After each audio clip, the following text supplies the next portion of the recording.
War, war, war, war. What is it good for? We're talking about tribunal with tenants and landlords and our experience with it. We're going to give you some hot tips around it. Stay tuned.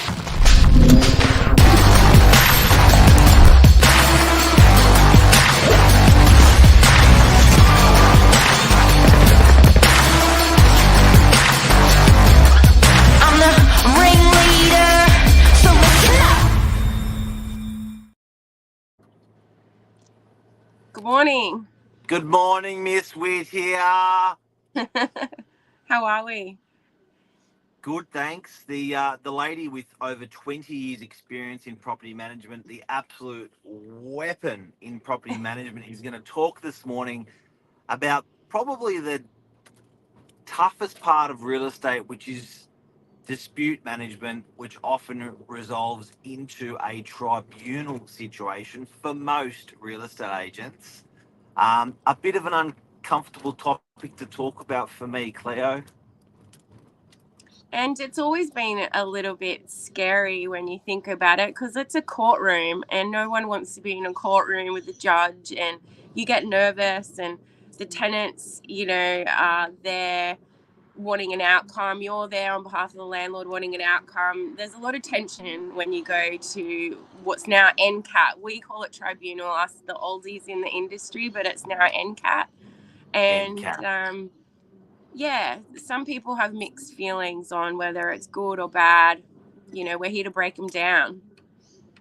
Now, I've just got to pick up on a little bit of something what you said. Everyone loves the courtroom. Everyone loves Judge Judy. Yeah. Everyone loves the courtroom and being a fly on the wall, unless you're defending, prosecuting, or in a judge environment. If you're one of the people that's behind on the wrong side of the bench, that's when you go, yuck, I just don't want to go. But to sit there and watch, I find it really interesting. As a spectator, I'm sure it's fine. But like you said, Judge Judy or all those shows, you're there to be judged. So whatever it is that anyone's done or is there to do, it's going to be scrutinized. And having an agent turn up on your behalf for, a tenancy dispute, the agent has to be ready. There's a lot of paperwork. You have to be prepared. And I guess that lack of preparation, if you're on the back foot with that as well, that makes you even more nervous because you're like, oh, I don't have like a current lease, or the ledger might not be up to date or something, and then automatically you feel like, oh no, I'm gonna lose. So there's a lot at stake, especially when you look at the cap being 20,000, and the owners wanting maximum money, or the tenants wanting maximum money. There's a lot involved. It's almost like being a lawyer, as a property manager. You've got sometimes stacks and wads of files and documents that you're taking with you to NCAT. So yeah, there's a lot to be nervous about. Yeah, right. So before we go into the educational piece to sort of help people out that are going in there, be it a tenant, be it a landlord, can we talk about some trashy stuff? What's the worst tribunal situation that you've gone in with? What's your most memorable tribunal case? Probably one where my client had brought in a piece of carpet in a garbage bag so the member could see that the cat had destroyed the carpet and it had urine and feces in it, and he wanted her to smell it. And that was the most craziest. I think we've brought it up before, but we were there. Did she smell it? Did the tribunal member smell it? No chance. He wasn't even allowed to bring it up to her, or he had it in the bag though. And you know what? Just having that bag there really held a lot of weight. There's a lot of mystery with that, and I think even just having it there on the floor, you're like, it did its job. It intimidated. It did what it was meant to do. And he brought that in every time that we had to reappear. So that was like 2 or 3 times. So that's something that gets me with the tribunal situation. It's never like going and sort it out. It's often come back a second or third time. They almost wear you down. Yeah, yeah. And, you know, pre-COVID, you could get dismissed 2 or 3 times. The courtroom was too busy. It'll be heard and get pulled over and heard if there was cases that ran for too long. After COVID, what they've done now is they've done this preliminary situation where you give in all your documents and then you don't get a ruling on the day. The tribunal member will write back to you their ruling. It could be a week later, it could be days later. And it's all different. You know, you don't necessarily go there and think on the day, great, you're going to get your bond, you're going to move on, you're going to get your termination notice, whatever it is. And yeah, you know, we had video link calls during COVID, which was, you know, an interesting one as well, because you'd be doing those from the office. The member would patch in the tenant or the owner, whoever you're representing, and that was an experience in itself as well. And sometimes, and we like in all the years of real estate, I've never experienced this, but for people that don't know, when you do go physically to the tribunal, there are security guards, and you do have to walk through metal detectors like an airport and scan everything that's going through. It's a bit of the Wild West in there. It can be a bit of the Wild West. Like people lose their minds. Oh yeah, those mediating rooms, as they call them, you know, people can get physical in there. The member always goes, all right, see if you can negotiate first. Both parties go into the room, and then some people just go in there with their hands folded like, no, I'm not giving in. I'm not. This is a waste of time. And then I've been to one, so you go into the room, you sit down, you look at each other and you're like, no, we're not negotiating. You just get up and go back straight on in there. And the member will be like, did you guys sit down? We're like, yeah, no, we want our matter heard. We're serious. Wow. Now, would I be able to say that, and you really shocked me this morning before we came on the show with what you said, and I'll get you to mention that in a second, but what is it right to say that generally the more experienced your real estate agency, the more experienced your property manager, often the fairer the outcome would often be. And where I'm going with this is, this morning you said that you haven't been, like, you're managing. So at our office, we're managing over 2,000 properties. And for instance, Cleo, you're looking after 600 odd properties at any one time. Like, I would generally, most of the industry with a rent roll of that size, property management of that size, would be in the tribunal probably once a month, once every couple of months. When was the last time you've been in there with a client? Before COVID, at least 3 years, you know. I haven't been. That's why when you said, did you want to do this segment on tribunal, I was like, I haven't been in such a long time. I don't know currently what's happening, but I know that our office does a lot of cleanup tribunals, and we take on other managements from other offices and things like that, mainly to do with either rent arrears or bonds or things like that, in which case we are so experienced that when we go there, you know, we're there to help the new client, and we don't mind doing that. I know Bronca in our office has helped many clients that have to the come from tune of other 15 grand. come from other offices going, I've had no, like, you know, I'm at a dead end, where can we go?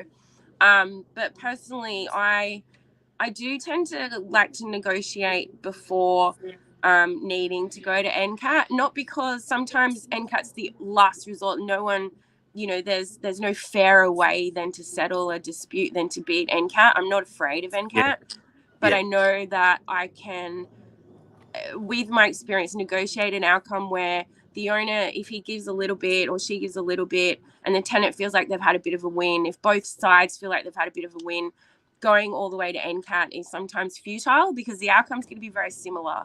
You know, whether it's $100, $50, you know, the gap sometimes in the middle, you know, you tend to yeah, you tend to lose because the owner is also charged for us to go to NCAT as well. So if we like feel that turning up there, they're not going to get what they want, it'd be remiss for me to say, look, let's just go anyway and charge you. It's not what we do. So I also tend to sometimes, there's a tenant that's unhappy in a property, and keeping them in a property that they're unhappy with, that the owner and them are totally, just butting heads the whole time. It's better to just end the tenancy, find a tenant that's going to be happy there, let the tenant go on to find another property. I just had one now recently. They just had a small baby. There was some roof work that needed to be done. They were not prepared to stay on. We weren't going to fight them with break lease costs. The owner was happy to let them go just to move out. Both sides were happy. We could have gone to NCAT. We could have said, no, you owe like 4 weeks break lease fee, and taken them down that road. But negotiating with the owner was also very reasonable. I was like, yep, that's fine. I just want my tenants to be happy. If they don't want to be there anymore, let them go. Not every owner's in that same situation, because I do know reletting costs and things are expensive as well. But sometimes your agent can meet you in the middle with that too. So it doesn't always have to be, a boxing ring match between the owners and the tenants. So, in winding up, your best advice to a landlord in relation to tribunal? Just be clear on what your boundaries and what you want are in the beginning, and just know that your agent is there to represent you in the best possible light and best way. And we do know what we're doing, so just trust the process. We do call you on the day, and let you know where the mediator has advised, because mediators come in as well and they give their advice before the judge. They're almost like a pre-lawyer going in saying, well, you're not going to get that, this is what you probably will get. And so if you do get that call from your agent, just trust that we've gone into that for you the best way, and this is probably the best outcome you're going to get. And closing up, your best advice to tenants when it comes to tribunal?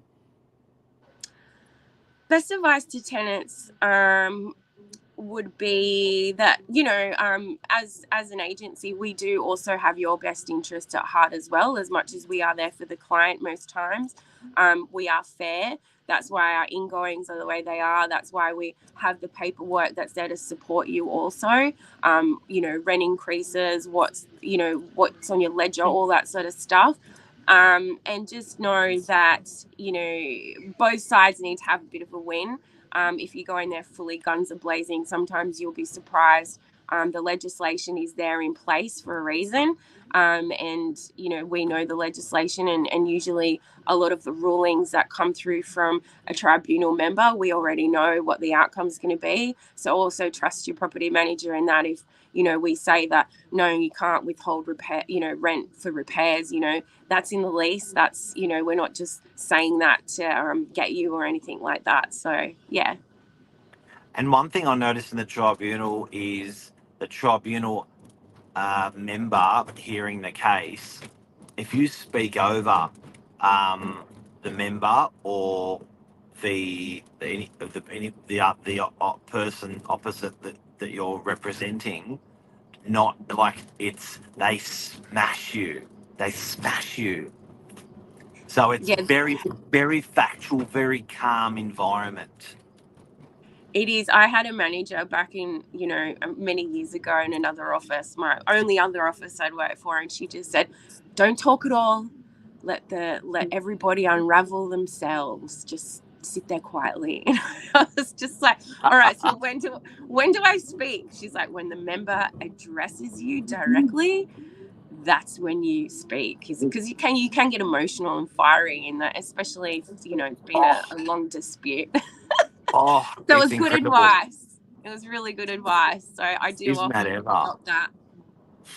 Claire, thank you very much. I hope this helped people out there today. Don't forget the tribunal is not only there for tenancy situations, it's there for consumer goods as well, be it cars, furniture, white goods, whatever.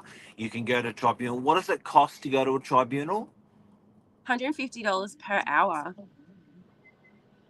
Okay, that's what the agency charges the landlord. What is the what I meant was, what does the tribunal charge if you want to go and see them? The application's only like $33 plus GST, but some of our Hey, clients, yeah, it's the application's not a lot, but the time you spend off work to go there, get on the bus, go into town, sometimes have the matter not heard, come back, do it all again. For even photocopying all your paperwork, that can be costly. We were told last time for that big case that I'd done many years ago, all my photos had to be in color, and I was like, what? Like, what is that about? And we had to come back and print thousands of photos in color. You were really happy about that. 8 times the cost. Yeah. Oh, good on you, Claire. Thank you so much. Super informative. I love it. I learned stuff today that I didn't know, so that's awesome, and hopefully help people out there. Have a good day, everyone. See See you. ya. Bye. Bye.